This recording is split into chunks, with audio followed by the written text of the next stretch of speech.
Qué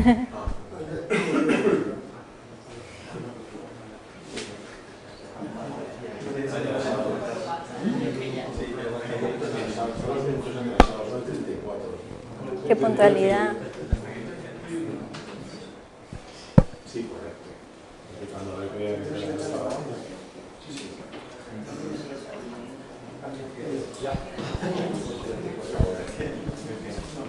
So welcome everybody to our seminar today. So thank you for coming. Well, today, as you can see, there are not so many people. There is also a conference in network theory. Okay, too bad for them. I think this is more interesting. So our speaker is Florencia Ludovico. So she got a PhD in 2015 on thesis on time-dependent transport in quantum conductors from Buenos Aires University. So after that, she became a postdoc in this university. So the affiliation today is San Martin University, which is also in Buenos Aires, but in the province, not in the city itself. Okay? So close. Yeah, well, the distance is in agility. He's the first neighbor.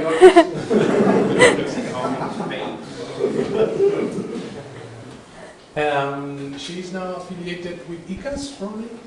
Yes, my affiliation, both are my affiliation. Okay. So this is a relatively new institute for advanced studies. Okay, it's basically for mathematics and physics. Okay.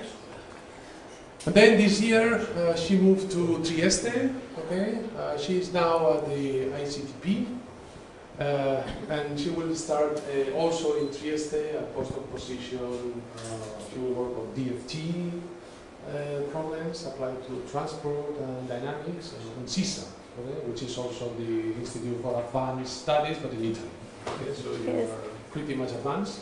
ICAS is also International Center for Advanced Studies, always advanced studies. Okay, so she will talk on quantum thermoelectrics for AC-driven quantum systems. Okay, well, Ludovico, thank you for the presentation and for the invitation.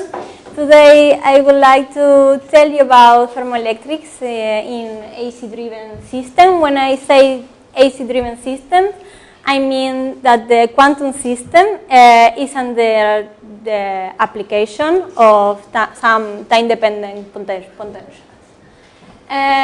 So maybe you already know, but the thermoelectric effect sometimes is known as Seebeck or Pertiel effect.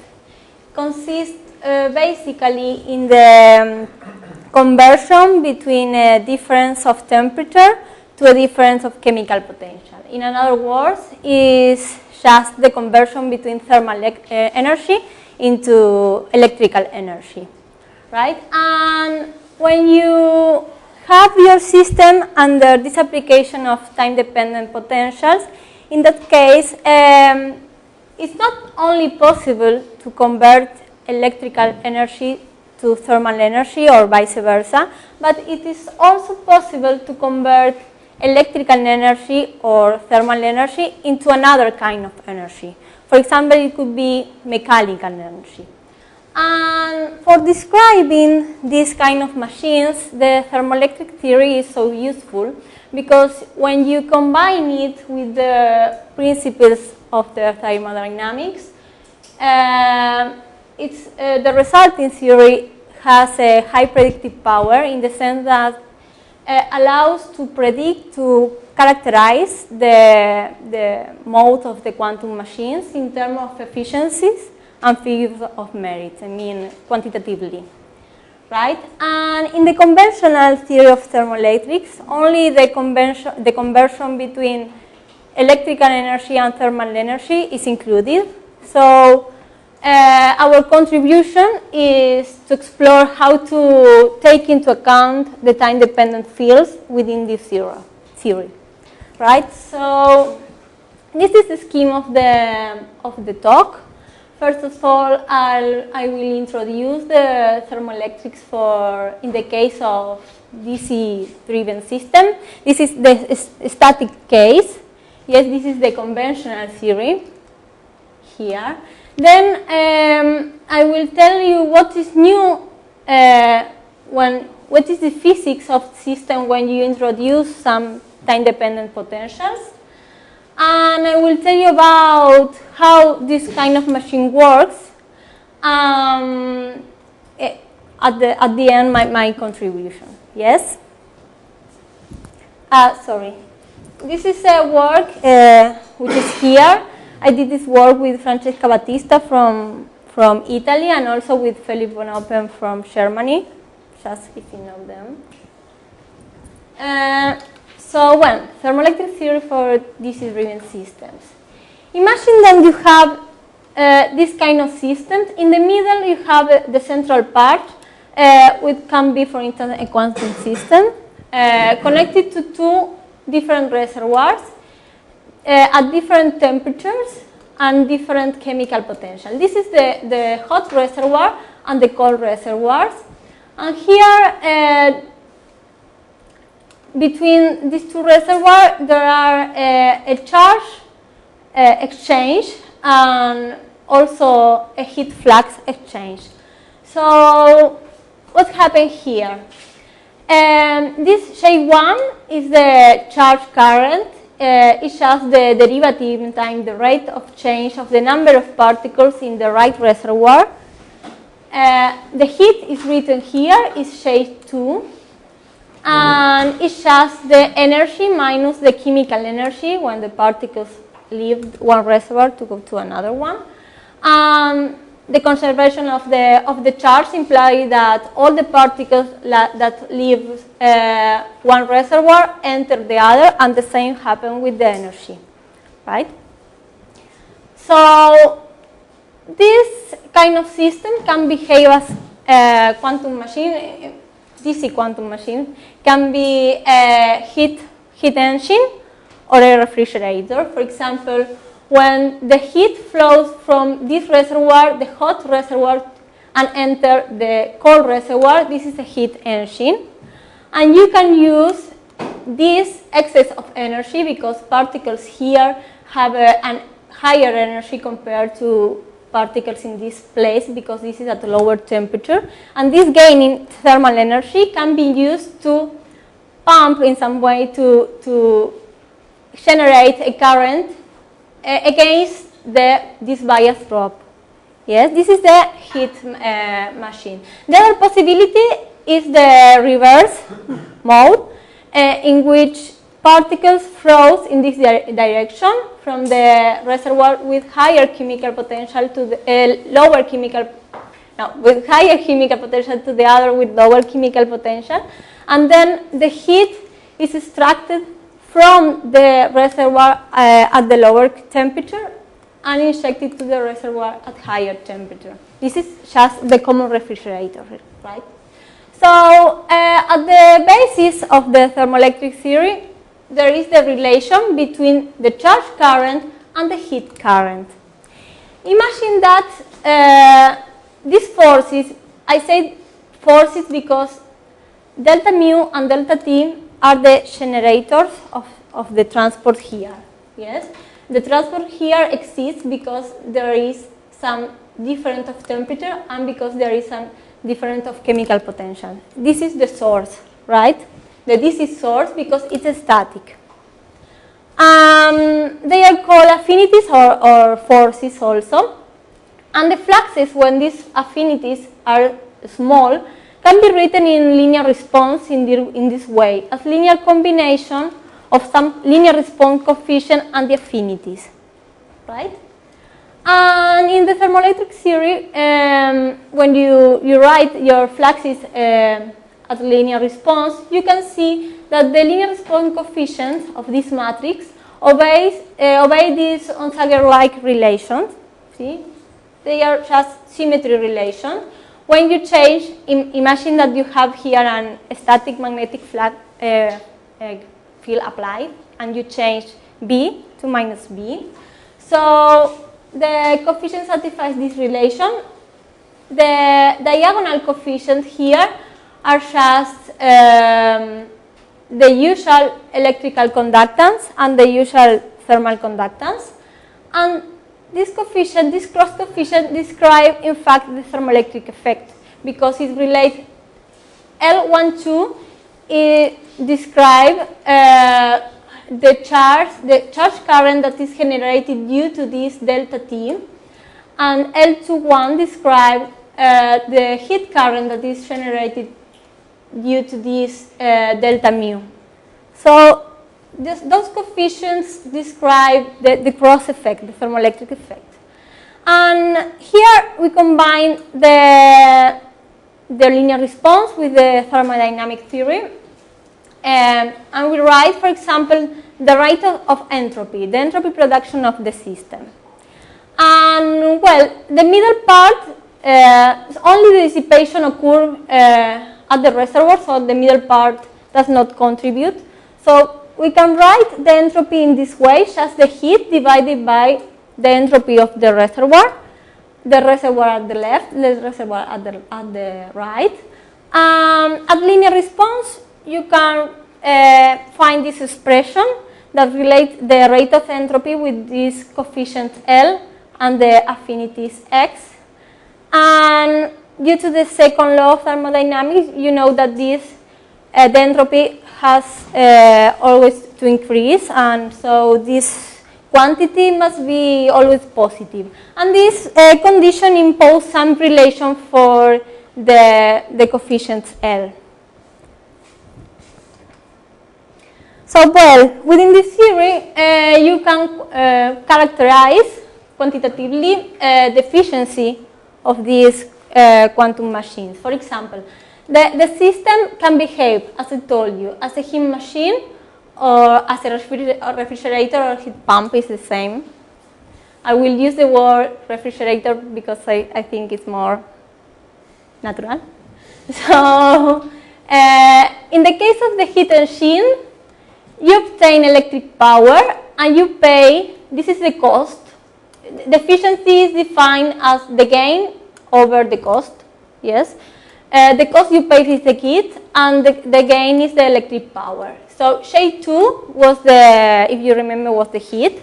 And the electric power is related to the charge multiplied by the affinity. And this quantity is bounded by the Carnot efficiency. It has a fundamental limit, which is, in this case, delta T over T. In the case of the refrigerator, it's just the inverse of the previous efficiency. And, of course, it is also bounded by the Carnot efficiency. But in this case, the Carnot efficiency is the inverse of the previous one, right? And, well, you can maximize both efficiency in terms of the affinities to see when and under which condition this efficiency is maximum. So you will find this expression. Here is the Carnot efficiency. This T is not the temperature. All this is one coefficient called figure of merit that depends on the coefficient of the matrix L. And the behavior of this is the following. When this figure of merit is 0, I mean you don't have a thermoelectric effect. So the maximum efficiency is 0. Yes, because you don't have the thermoelectric effect. Then when this, imagine that this figure of merit goes to infinity. So the maximum efficiency reaches the Carnot value. Yes? The problem is that with some semiconductor and usual kind of setups that can be made, the maximum efficiency, in fact, reached was 0.3, the Carnot efficiency. So there are a lot of work intended to improve this figure of merit in order to improve the maximum efficiency. So yes. The maximum efficiency of which of the two efficiencies? Because it's the same. It's the same. It's the same. Just when you compute this, it's just the same. You only change the efficiency that corresponds to this case.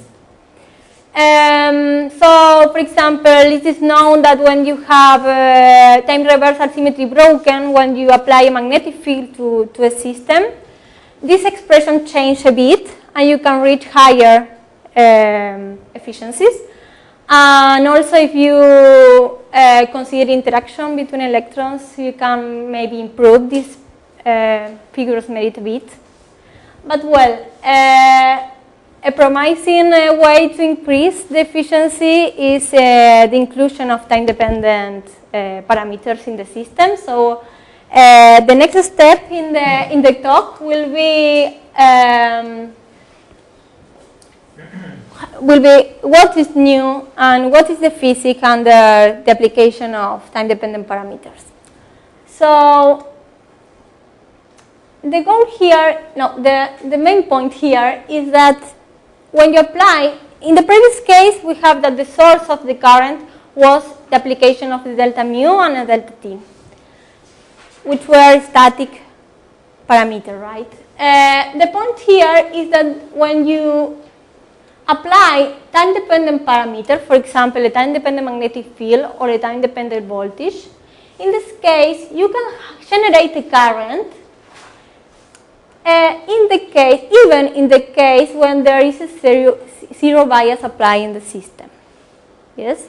No static bias, but if you apply this time-dependent parameter, you can generate a current. Of course, because they are time-dependent, the current will depend on time, but imagine that these time-dependent parameters are periodic, so you can average all the current over one period of these parameters, and then you will find that this current has a net DC component.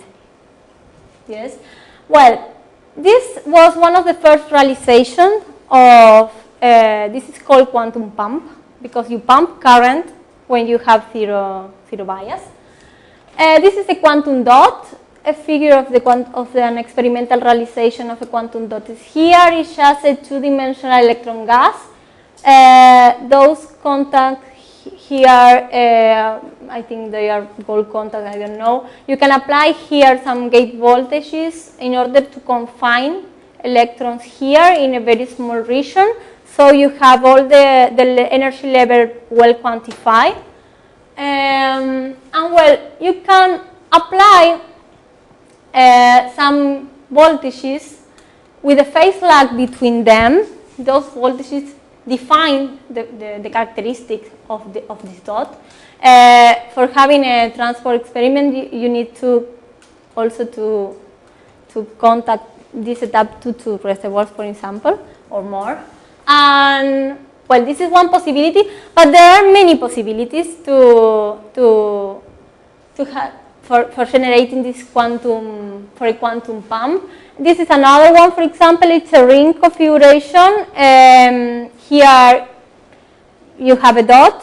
Maybe this is can be modeled as a chain, the ring with many levels, electron levels. And at one side you apply this time-dependent voltage.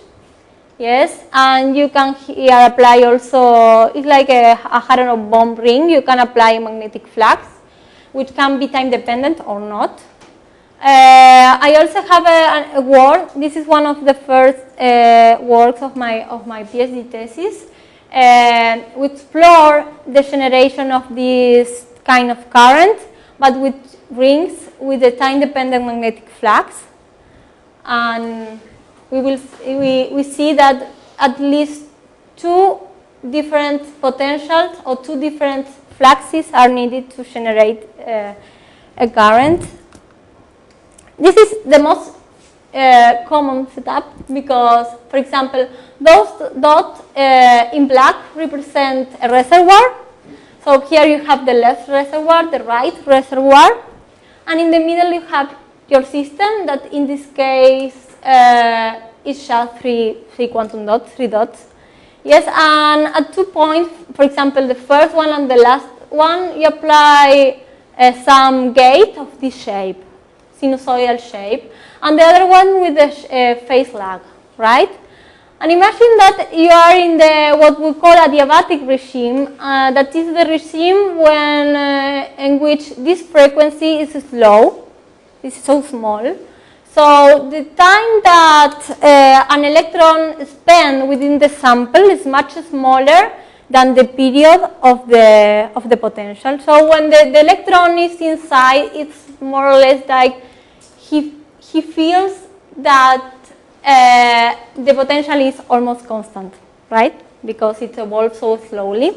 So in this regime, an important result is that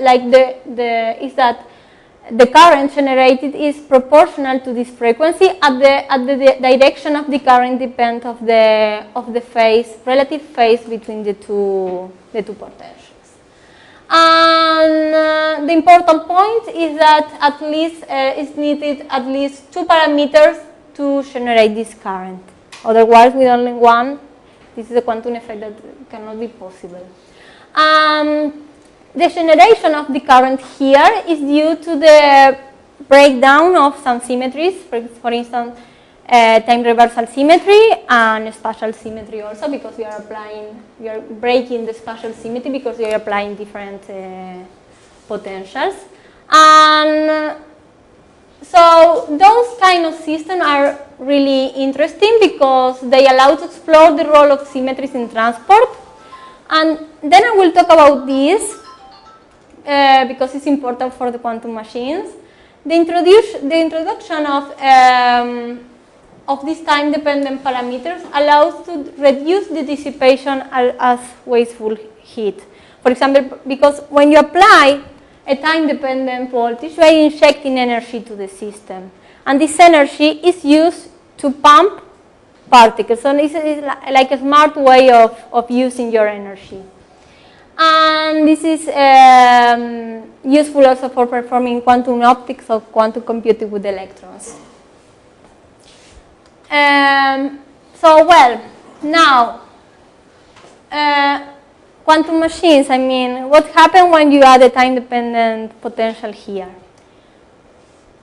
So, imagine, for example, the case, forget about this, is the similar case as before, as in the usual theory of thermoelectrics.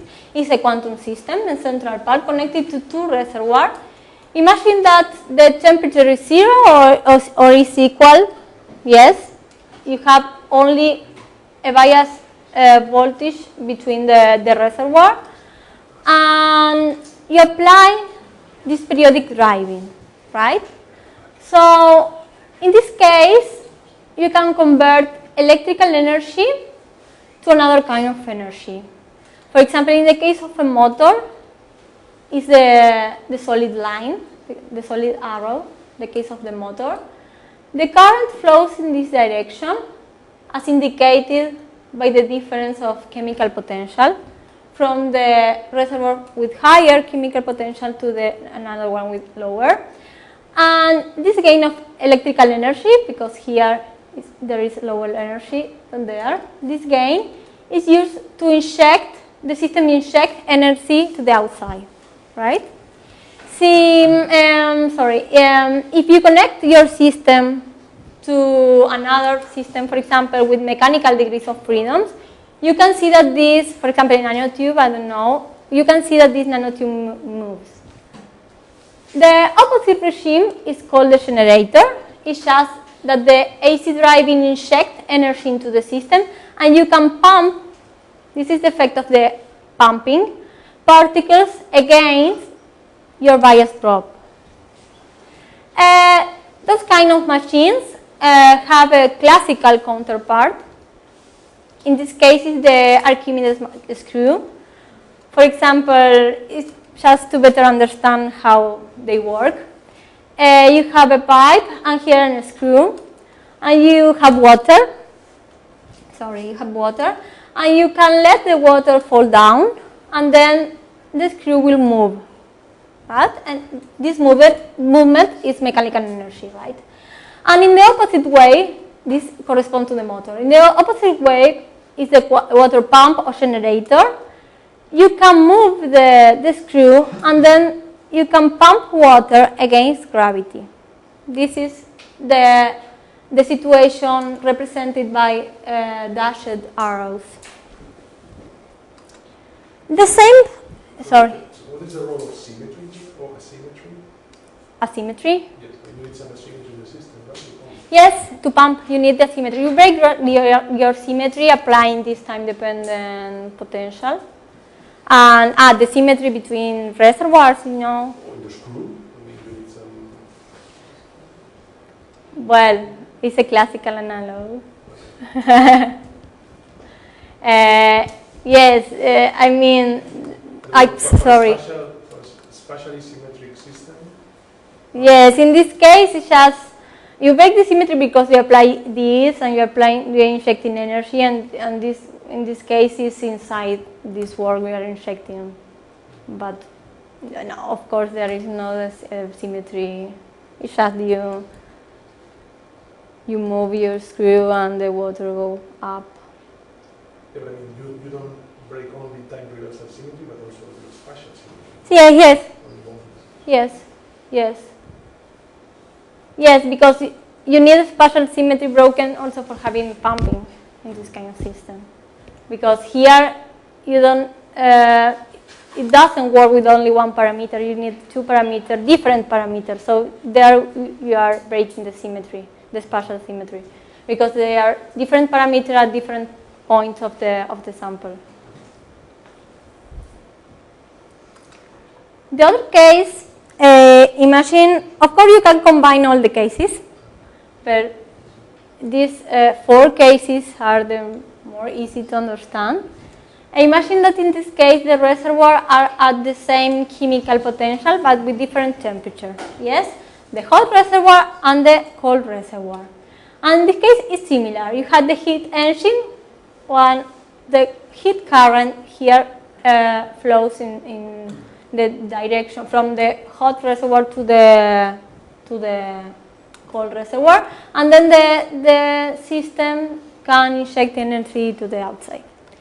And in the other case, you inject energy. This is the refrigerator. I mean, you put on the electricity your refrigerator. You inject energy into the system, and then the heat is pumped. You can extract heat from the cold reservoir and inject heat to the hot one.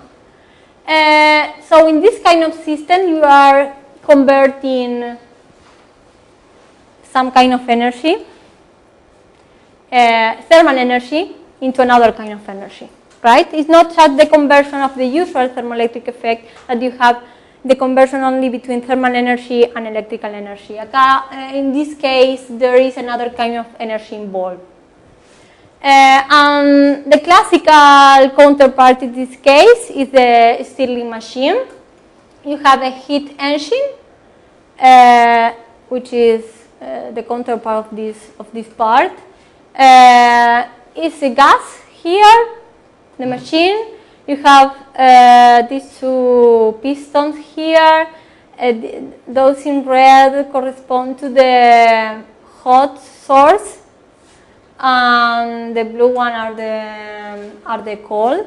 Then the heat flow in this direction from the hot source to the cold, and then because the change of pressure here, this piston starts moving, and then you will see that this moves, and this is the mechanical work you obtain. Then the opposite situation is the one in which you move the piston, so you can pump heat from the cold reservoir to the hot one, right? This is the refrigerator. So what we did here is to take into account this kind of system. I mean, system in which not only is possible the conversion between thermal and electrical energy, but also these other behaviors, right? So the goals is, of course, to extend the linear response theory of thermoelectrics to such nanomotors and nano engines. I told you in the previous slide. To characterize them in terms of efficiencies and figures of merit. And for that, we have to identify which have, for example, in the case of the usual thermoelectric, we know that the relevant fluxes are the charge current and the heat current, and the relevant affinities or forces the DC bias. I mean, the difference of temperature and the difference of chemical potential. But in this case, we have to identify which are the relevant current and the relevant affinity that take into account the effect of the AC potential. Well, to start, we will focus on the adiabatic response when this frequency is small.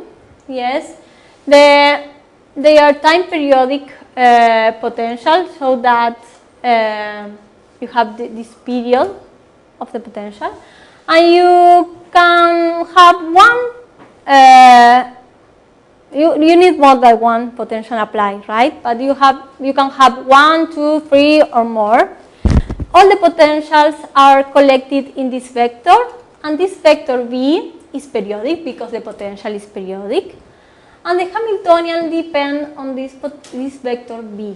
And this V can be large, but the point is that it evolves slowly. So its rate of change as a function of time is small. So this is a small velocity, what we call small velocity.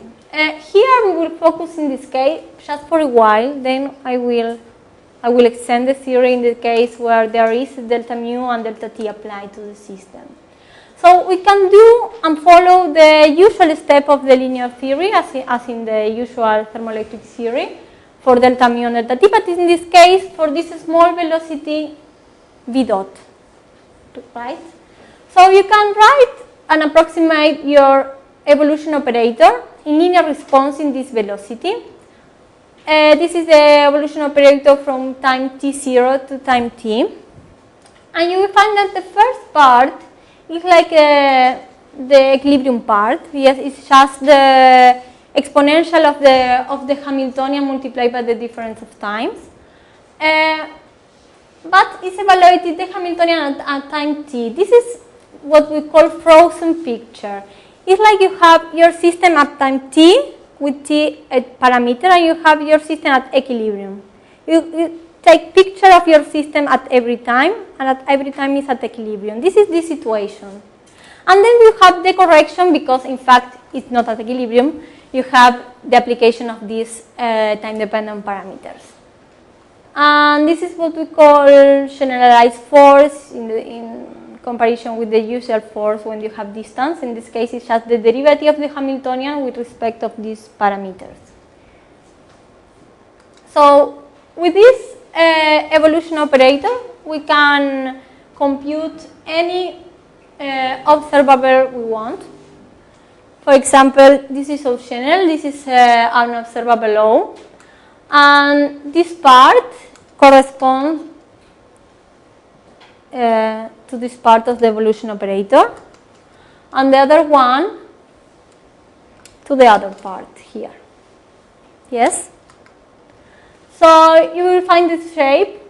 You have the equilibrium situation of frozen, evaluated with the frozen density of the state, and the linear response part with this linear response coefficient will depend on time. Yes? At each time you have a linear response, different linear response coefficient. And those, you have to remember that those states are taken at time t frozen. I mean, those are equilibrium state, right?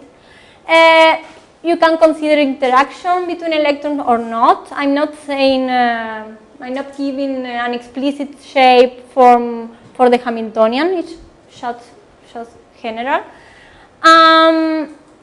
Well, this linear response coefficient can be written in this shape. This is an equilibrium Kubo-like susceptibility. It's a retarded correlator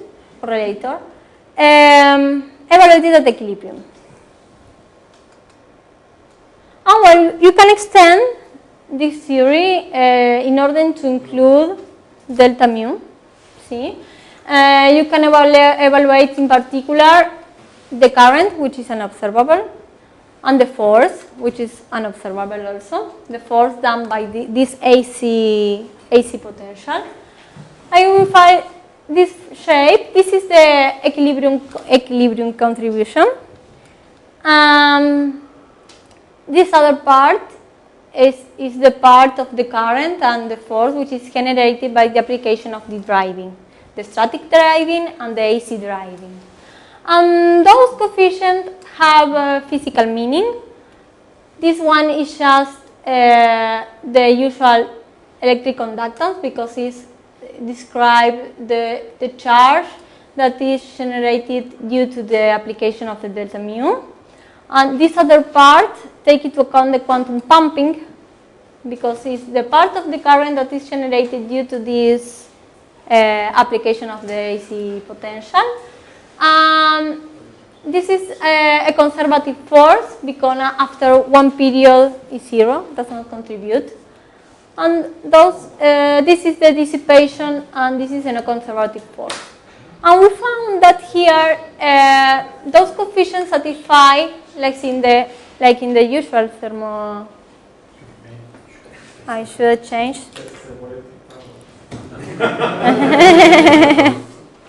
We also have a stick somewhere there. Okay, don't worry. I think it's in, oops, it's in this way.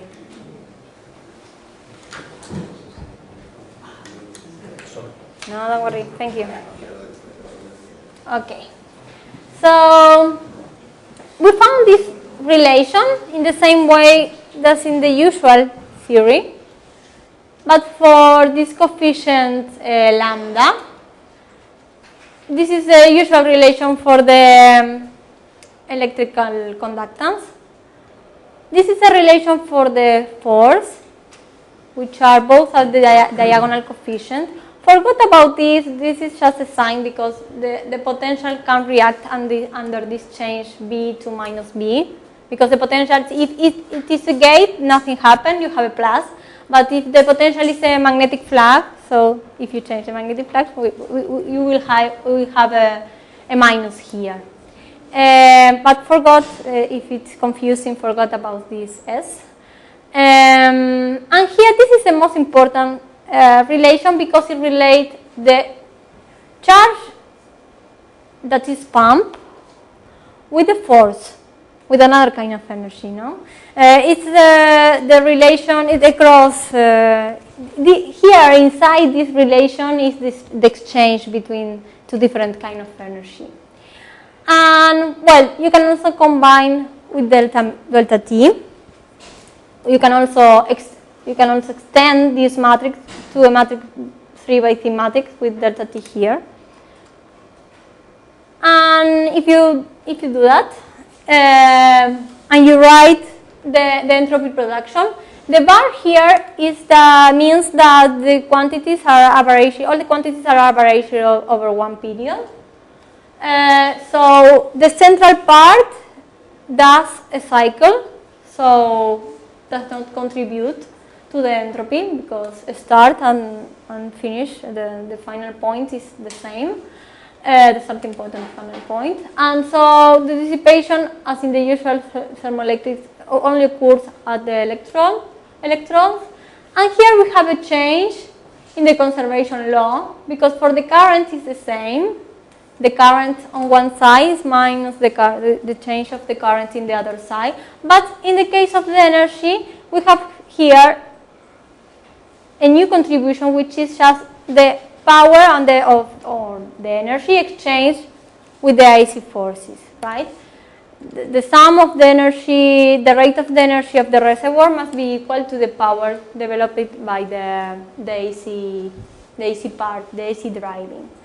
And well, you can write the entropy in this way for in the linear response regime. So here is the current. The charge current is just m dot multiplied by its affinity.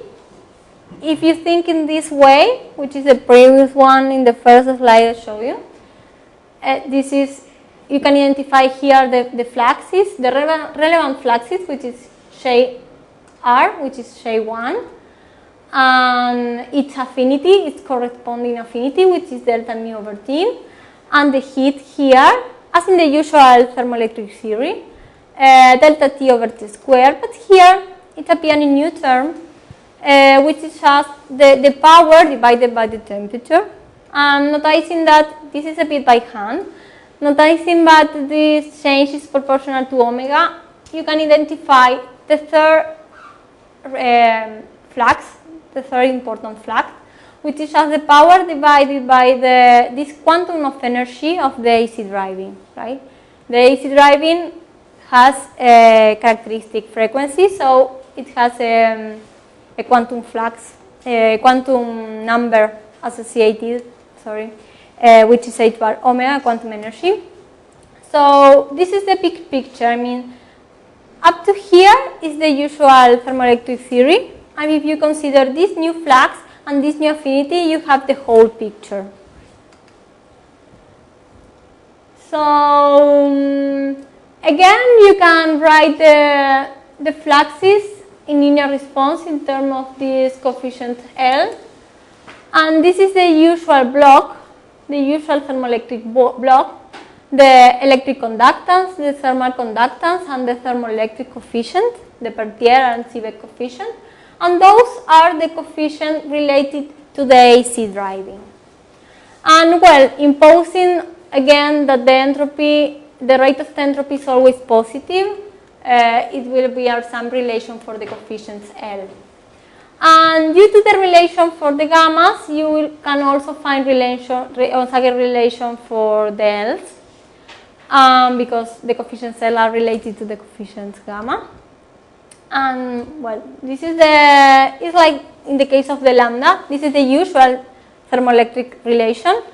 And in this case, you are relating, this is 1, 3 is the relation, 1 is always the charge and 2 is the heat. So this is the relation between the charge and the force, and relation between the heat that is pumped and the force.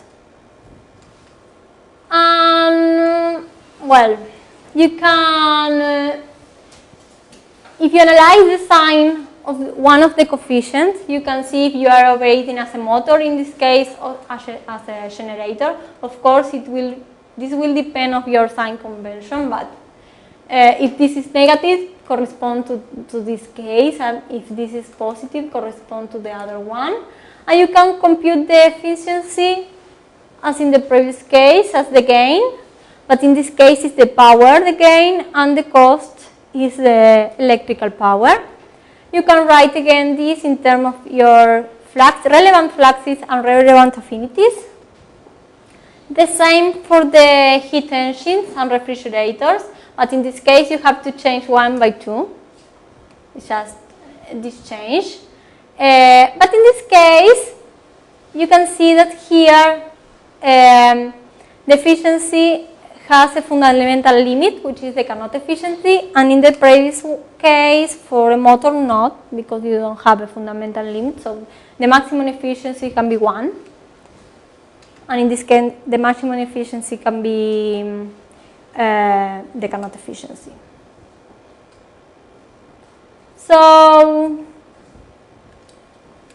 if you maximize the efficiency in the case of time reversal symmetry, you don't have a magnetic field applied. The maximum efficiency for motor and generator has the same shape as in the usual thermoelectric theory. In the case of heat machine and heat pump, also the same. But what changed here is this figure of merit. It's a bit different, the figure of merit. So analyzing how is the behavior of this figure of merit, you can see when it's possible to have a maximum efficiency or not. So for increasing, the behavior is the same as before. If this figure of merit goes to infinity, then this maximum efficiency goes to 1. And if the same for the heat machine, but in this case goes to the Carnot efficiency. It's dying again, right? The pointer. So for having higher efficiency, a high efficiency, we need to increase the pumping. This is the pumping, the charge, the pumping of charge, the coefficient that describes the pumping of charge, and decrease the conductance and decrease the dissipation. The same happens for the other kind of machines. So this is the idea, but this is possible in the case of pumping. But because of this, I told you before about pumping allows to decrease the dissipation.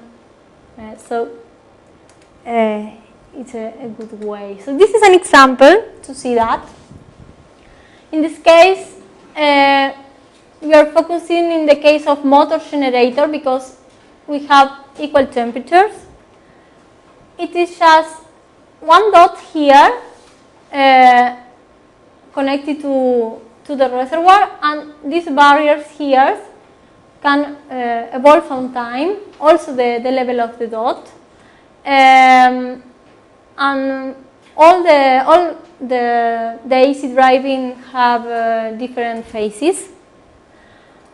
Well, in this case, here is plotted the maximum efficiency, and the three coefficients enter in the figure of merit. It's the conductance, the pumping of charge, and the dissipation. So if you move mu, which is the chemical potential, in the case you don't have an AC driving, you have a resonant here with when the level is equal, the energy of the level is equal to mu. So here is the resonant.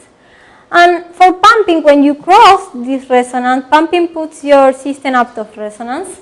So the pumping occurs here a bit far from the resonant point, and change sign when cross the Fermi level. So here you have L12 negative and there positive. And the sign of this coefficient, remember that is established in which mode the machine is operating. So here you have a generator, which is in gray, and there you have a motor, right? And you can see that when you have the higher value of this pumping contribution, you have the lower value of the dissipation. So pumping can reduce significantly the dissipation. And then, because you have, and also can reduce because put the system out of resonance, so it reduces the conductance. So you have, in this point, the maximum value of pumping and the minimum of dissipation and some small value of the conductance. So you can reach the maximum efficiency for this machine, which is close to 1. And this is for temperature equal to 0, but if you increase the temperature, you can see that the maximum efficiency decays as the temperature increases, because the quantum effects are just less pronounced for higher frequency, for higher temperature. Well, this is all. The message here is that the AC driving and the introduction of pumping is promising for reaching high efficiencies, because pumping makes the dissipation a bit lower. So, well, this is the message and the generalization of the theory. Thank you very much for your attention.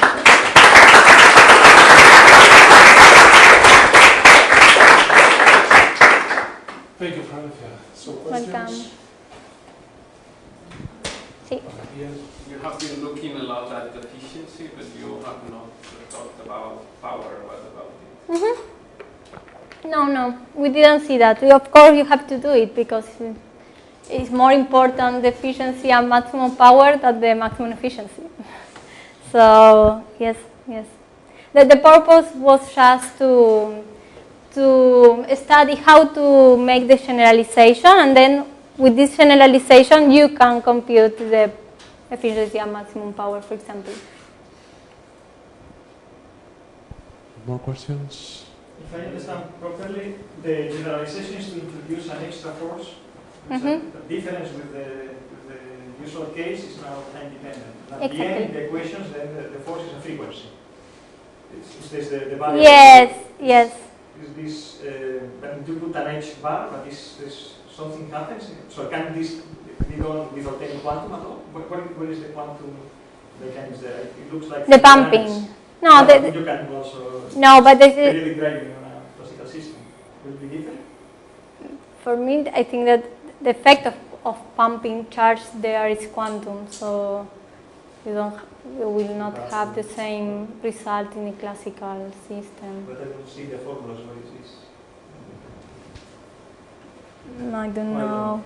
No, we can talk later because it's interesting. So you are doing linear response in the amplitude of the AC driving, right? No, in the velocity, in the rate of change of this AC, in the frequency. It's in the frequency or the amplitude of the AC? The amplitude can be large. Can be large. So it's adiabatic regime in that sense. Exactly. That is evolves only slowly. Okay.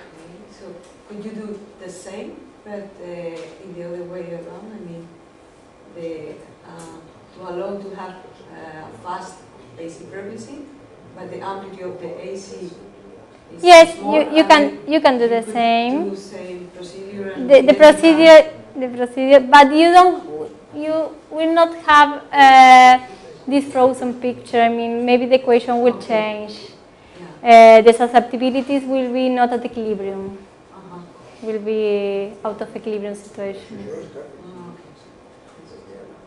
Maybe this will be different, but for linear response, for the step of the usual theory of linear responses, you can do it. So I have a question, maybe it's too naive, but when you account for efficiency, you have this external field which is oscillating in time, but that doesn't cost anything in principle, no? Do you account for the cost of maintaining that alternative? No. Because that does cost. I mean, you cannot have a field which is oscillating in time for free. But this is the power. She's calculating. No, but the power is the... It's the power of the AC forces. This is included in the energy balance. The efficiency was taken Yes. into account in the calculation of the efficiency. It's the power here. Okay. I guess he means that probably when you generate an electric field, Mm-hmm. depends where you start from. But it's included here. I mean, You may have losses upstream, as I said before, but at some point you have to get that. Okay, so it's included. I have some conceptual difficulties with the symmetries that you derive, because, I mean, when Onsager demonstrated these reciprocity relations, he used microreversibility, right? The equations of motion were reversible in time. However, when you have a time-dependent driving field, this is no longer true, right? yes, because at the final of the day, because this is so slow, so you have like static situations. You compute all your quantities as in the static case, time to time. So in this case, you have the microreversibility. Because this is a slow field. Exactly. Okay. Maybe in the case of high frequency, you will not have this. Exactly. Maybe not. Okay, so if there are no more questions, let's thank Florencia again.